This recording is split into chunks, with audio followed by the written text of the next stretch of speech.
একটু ঈদ শপিং করতে গেছিলাম ভাই, কিন্তু ঈদ শপিং তো আর করতে পারলাম না, জিনিসপত্রের যে দাম আগুনের মতো। আসসালামু আলাইকুম বিউটিফুল পিপল, কেমন আছেন সবাই? আশা করি ভালো আছেন। আলহামদুলিল্লাহ আমিও ভালো আছি। সুমাইস কালার্সে আপনাদেরকে স্বাগতম। পকেটে টাকা কম কিন্তু জিনিসপত্রের দাম বেশি, তাই শখের মন গ্যালারিতে গিয়েও কিছু কিনতে পারলাম না। আমার নিজের বইনি কিছু কিনছে, তারপরে আমি চলে আসছিলাম এই কাচের দোকানটাতে। অনেক সুন্দর সুন্দর কাচের জিনিস, কিন্তু সব আগুনের সমান দাম। এখান থেকে আমি কিছু কিনতে পারিনি, কিন্তু আমার বইনে একটা মগ কিনছে।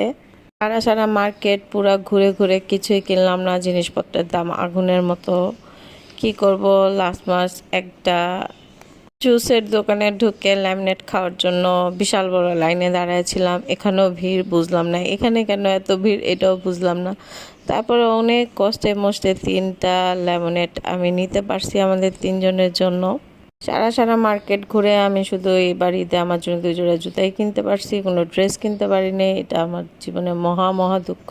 লাস্ট মাস্ট 1 কাপ গরম গরম চা খেয়ে বাসায় চলে আসলাম।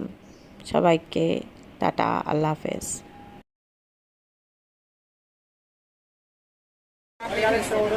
যারা এই চার দোকানে আসবেন এটা খুঁজবেন, আর এরকম মজাদার চা বের হবে। চায়ের চায়ের চায়ের